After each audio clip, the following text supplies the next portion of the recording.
Two things matter at Monaco. One is getting pole position and the other is getting up the hill while everybody jostles behind you to try establish positions. That era of Formula One in the mid-90s, it was a period where Williams and McLaren had been battling. Williams had been, let's say, more successful in 95, 96. Michael Schumacher had recently moved to Ferrari and started what was the building blocks of his future success. So there was a bit of a mix coming into the Monaco Grand Prix. My name is David Coulthard, I'm an ex-Formula One driver, and in 1996 I was driving for McLaren Mercedes. It was my first year with the McLaren team. So I came here with the belief and hope that there was an opportunity to aim for the podium and see if I could get my season going properly. I'm Jacques Villeneuve, and I was driving for Williams in 1996, and Damon Hill was my teammate. For the championship, it was definitely going to be a fight in between Damon and myself at Williams, and then Michael Schumacher, who had just moved to Ferrari, was the outsider. I'm Jacques Alesi. I was racing in 1996 for Benetton Renault. We were experiment drivers, and we were looking for the first win with the team. If you have to take one race out of the championship to make it stand out, it is Monaco. 75 laps of the Monaco Grand Prix. So there was always this extra pressure, and somehow things always went wrong. These are the streets that are driven by buses and trucks. A lot of incidents and accidents can happen. And then that particular Grand Prix, there was also some wet weather, which throws in a completely different challenge for the drivers. I was absolutely prepared, and I qualified in the third position behind Damon Hill and Michael Schumacher. That's it, Schumacher's away well, Damon Hill is closing up, Alesi and Berger in the two Benettons now. What's happening further forward at Saint-Devote?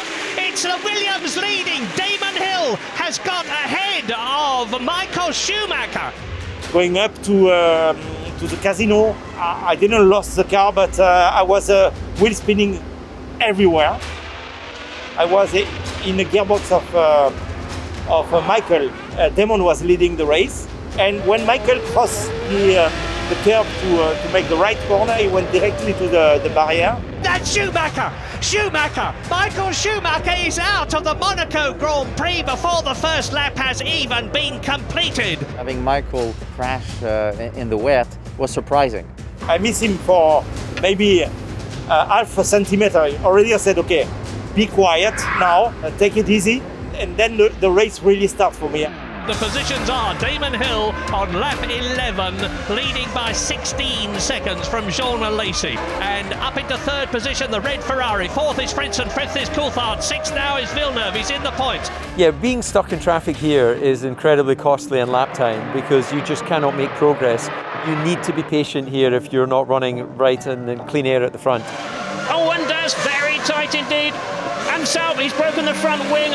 This is just what we were saying. The temptation to try something has just been too much. And Coulthard goes past Heinz-Harald Frentzen up into fourth place. I could see Frentzen was hungry to try and pass the Ferrari, and in the end he damaged his wing, and that was the opportunity for me. So of course you are happy when you see your competitors make a mistake, because that's part of the challenge, to not make a mistake. I wanted to come early in the pits to put on the slicks, but my position was comfortable, so the team asked me to stay out. In those days, there weren't many strategy talks. The radio communication was quite limited. It's not what we have today. First of all, the signal was always terrible, so understanding the communication was tough. Mostly in Monaco, you're too focused on surviving and not crashing. Hill there continues to have this race totally under control, and his confidence has really achieved new levels this year. Jean Alesi looking very hard for a good result. Suddenly, on the tunnel, I start to smell oil failure from someone, you know. I was expecting to see a car, I see the yellow flags, and that was Damon. Damon Hill out of the Monaco Grand Prix, and my goodness, the Englishman's heart will be plunging to his boots.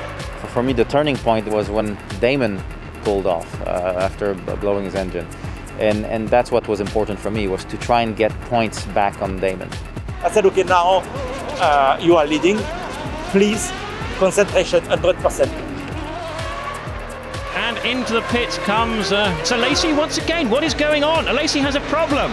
And we're going to see yet another leader here, because Alesi was only 18 seconds ahead of Panis, and the time is slipping by. I brought my rear suspension. I thought I had a puncture. I came to the pit, and unfortunately it was over. And Alesi is in the pit still and is retiring from the Monaco Grand Prix. I was so destroyed. You know, when I came out of the car, I went to my mechanics, and I was just very sad. I was personally more affected because I wanted not just to win the race, but also to start a winning process with Benetton. And that never happened.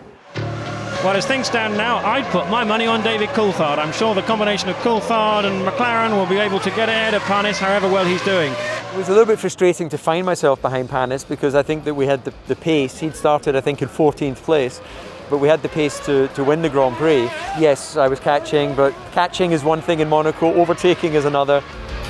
I wasn't thinking about the win at that point. We didn't have the pace, but it was getting as many points on Damon as possible. Obviously, crashing with a back marker, or a guy that was 5 laps down, was a little bit frustrating.